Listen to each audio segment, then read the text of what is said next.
অবশেষে নিজের যমজ বোনকে চিনতে পারল সুদীপা। অনুরাগের ছোঁয়া ধারাবাহিকের দেখা যায়। চাঁদনাতলায় দাঁড়িয়েই সুদীপা ফর্মাকে বলে, ফর্মা, হ্যাঁ আমি সুদীপা।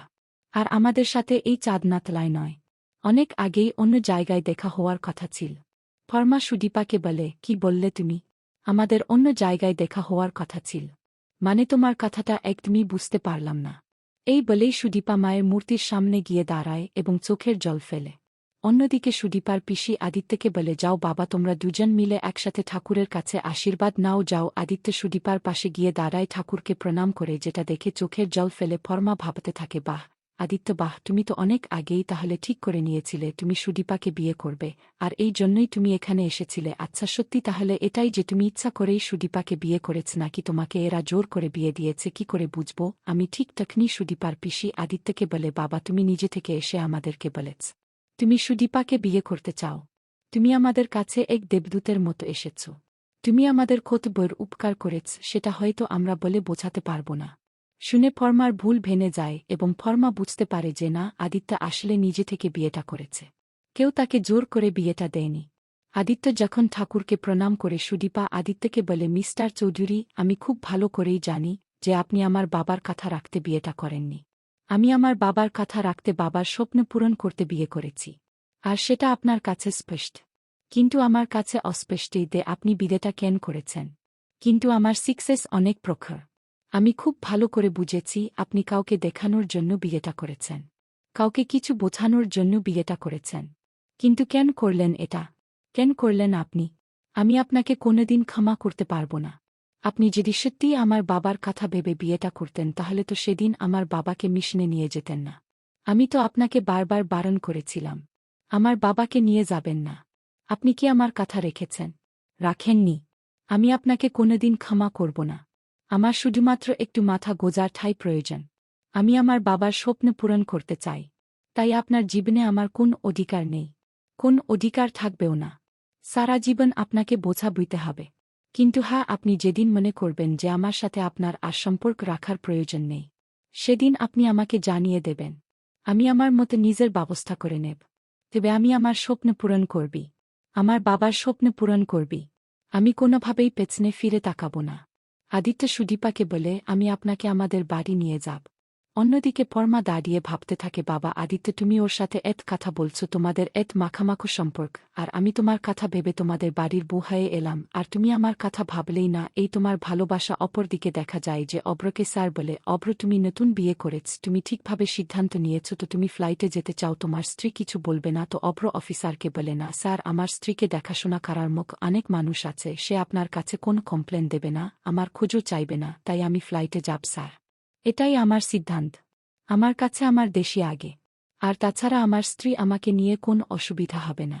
অব্র সাহসিকতা নিয়ে প্রশংসা করে। আর অব্র ভাবতে থাকে, ফর্মা, তোমার জন্য জীবনে আমার প্রেমটা কি সেটা বোঝাই হল না, ভালোবাসা কি সেটা বুঝতেই পারলাম না। ভালো থেকো তুমি। এই বলেই অব্র ফ্লাইটে চলে যা। অন্যদিকে দেখা যায় সুদীপাদের বাড়িতে আদিত্যের বাড়ির সব লোকজনদের আপ্যায়ন করতে থাকে গ্রামবাসীরা এবং সুদীপার পিসি। তবে বারবার বর্মা ফোন করতে থাকে, অর্থাৎ গায়ত্রী চৌধুরী। আর বারবারই আদিত্যর ভাই ফোনটা কেটে দিতে থাকে। কিন্তু একটা সময় আদিত্য ফোনটা ঘরে এবং বলে, বর্মা, আমি আসছি, আজই ফিরছি। বর্মা বুঝতে পারে কিছু একটা হয়েছে, কিন্তু কি হয়েছে সেটা আর কাউকে বলে না। আদিত্য সুদীপার পিসি ফর্মাকে বলে, তুমি ওকে একটু দেখে রেখো, আসলে ও তো ওর মা বাবাকে হারিয়ে ফেলেছে, ছোটবেলায় ওর মাকে হারিয়েছে, আর এখন ওর বাবা মারা গেছে, ও একা হয়ে গেছে, তুমি একটু ওকে দেখে রেখো। ফর্মা সুদীপার পিসিকে বলে, আমি দেখে রাখব। আপনি আমাকে বলছেন? সুদীপার পিসি ফর্মাকে বলে, হ্যাঁ, তোমাকেই বলছি, কারণ তোমাকে দেখে মনে হল তোমরা বোনের মতো, এই জন্য। বর্মা সুদীপার পিসিকে বলে, আসলে বোন কি হয় আমি জানি না, আমার তো কোনো ভাই বোন নেই, আমি বলতেও পারবো না। সুদীপ তার পিসিকে বলে, পিসি, তুমি চিন্তা করো না, আমি ঠিক ভালো থাকব, আমি নিজেকে সামলে রাখব, তুমি চিন্তা করো না, ফর্মাকে কিছু করতে হবে না। ঠিক তখনই সঞ্চারী বলে, তুমি ওকে ফর্মা বলছো? ও তো তোমার বড় যা দিদি। বলো সুদীপা সবার সামনে বলে, আমি ওকে চিনি, ছোটবেলা থেকে চিনি, ওর নাম ফর্মা ব্যানার্জি। শুনে চমকে যায় ফর্মা জিজ্ঞেস করে, তুমি আমাকে কি করে চেনো? সুদীপা ফর্মাকে, ছোটবেলায় তোমার সাথে আমার অ্যাওয়ার্ড ফাংশনে দেখা হয়েছিল, আর সেই অ্যাওয়ার্ড ফাংশনে আমাদের দুজনের বন্ধুত্ব হওয়ার কথা ছিল। জানি না কখনো বন্ধুত্বটা হবে কিনা, তবে এতটুকু জানি যে তুমি ফর্মা ব্যানার্জি। তখনই মনে পড়ে ফর্মার সবটা। ফর্মা সুদীপাকে বলে, তার মানে তুমি সেই মেয়েটি যে সবকিছুতে ফার্স্ট হয়ে আমাকে হারিয়ে দিয়েছিল? আর তারপর তুমি নিজেই নিজের পুরস্কারগুলো আমার সাথে ভাগ করে নিচ্ছিলে। সুদীপা ফর্মাকে বলে, হ্যাঁ, বললাম না আমাদের বড় হয়ে বন্ধুত্ব হওয়ার কথা ছিল। শুনেই সুদীপার পিসি চমকে যায় এবং সুদীপার পিসি বারবার চুপ করে ভাবতে থাকে, এ কি ভগবান, এ তোমার কি লীলা খেলা? তার মানে এটাই সেই মেয়েটা, অতন বাবুর মেয়ে, ওরা দুজন যমজ বোন, ভাগ্য ওদেরকে এখানে নিয়ে এসে দাঁড় করালো। এ তোমার কি লীলা খেলা? আমি এখন কি করব? আমি তো কিছুই বুঝতে পারছি না। অন্যদিকে আদিত্য ভাবতে থাকে, তার মানে ওরা দুজন দুজনকে আগের থেকেই চেনে, আর সুদীপা ছোটবেলার কথা খুব ভালো করেই মনে রেখেছে। সুদীপা ভুলে যায়নি ফর্মাকে। এরপরে আদিত্য বলে, আমাদেরকে আজই ফিরতে হবে, আপনি আপনার যা যা লাগে নিয়ে নিন। সুদীপার পিসি আদিত্যকে বলে, বাবা, আজকের দিনটা, এত রাত হয়ে গেছে থেকে গেলে হতো না। আর তাছাড়া সবেমাত্র মেয়েটি বাবা হারিয়েছে। সুদীপ তার পিসিকে বলে, পিসি তুমি চিন্তা করো না, আমার তো কাল ওষুধ চলছিল, তারপরেও তো আমি বিয়েটা করেছি, তাই না? ওষুধটাই তো মানতে পারেনি, তাহলে আর এখন এটা মেনে কি হবে? ওনাদের যেটা সুবিধা হয় ওনারা সেটাই করুক, আমি আজই যাওয়ার জন্য প্রস্তুত। এই বলেই সুদীপা নিজের ঘরে চলে যা, নিজের কিছু জিনিস নেওয়ার জন্য। সেখানে গিয়ে তার বাবার ছবিটা হাতে নিয়ে সুদীপা হাও মাও করে কাঁদতে থাকে। আর ফর্মা সেখানে যা। সুদীপার চোখের জলে ফর্মার খুব কষ্ট হয়। ভাবতে থাকে, মেয়েটিকে তো ওইভাবে চিনি না, তাও কেন ওর চোখের জলে আমার একটা কষ্ট হচ্ছে? মনে হচ্ছে আমার আপন কেউ, খুব আপন কেউ, খুব কাছের কেউ। এরকম কেন মনে হচ্ছে?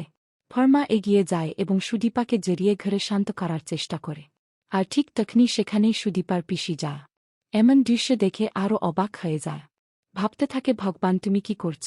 আমি তো কিছুই বুঝতে পারছি না। তবে কি আমি এদের দুজনকে বলে দেব? এরা দুজন অন্য কেউ নেই, এরা দুজন যমজ বোন, এরা দুজন একই পরিবারের সন্তান। না বলবো না, কেমন বাড়িতে ওর বিয়ে হচ্ছে তাও তো জানি না। অনাথ আশ্রম থেকে দুজনকে নেওয়া, দুজন মেয়ের জীবন যদি নষ্ট হয়ে যায় শ্বশুর বাড়ি থেকে যদি, আর না মানে না, আমি এ কথা বলবো না, কাউকে বলবো না। সেখানে সঞ্চারী আসে এবং ফর্মা সুদীপার এই ভাব দেখে সঞ্চারী রেগে গিয়ে তার বরকে গিয়ে বলে, জানো তো, দেখে মনে হচ্ছে দুজন একেবারে হারিয়ে যাওয়া বোন মেলায় হারিয়ে গিয়েছিল, এখন আবার দুজনকে ফিরে পেয়েছে। এত মাখো সম্পর্ক। সঞ্চারীর বলা কথাগুলো শুনে ঘরে যায় আদিত্য এবং আদিত্য দেখে যে ফর্মা সুদীপাকে জড়িয়ে ঘরে আছে, যেটা দেখে আদিত্য নিজেই চমকে যায়। আদিত্য বুঝতে পারে না এসব কি হচ্ছে। অন্যদিকে সুদীপা ও ফর্মা বুঝতে পারে না যে তারা দুজন সত্যিই যমজ বোন। তো বন্ধুরা, তোমরা এটাই চাও তো যে সুদীপা এবং ফর্মা দুজনেই যেন দুজনের আসল পরিচয় জানতে পারে? কমেন্ট করে জানাতে ভুলো না।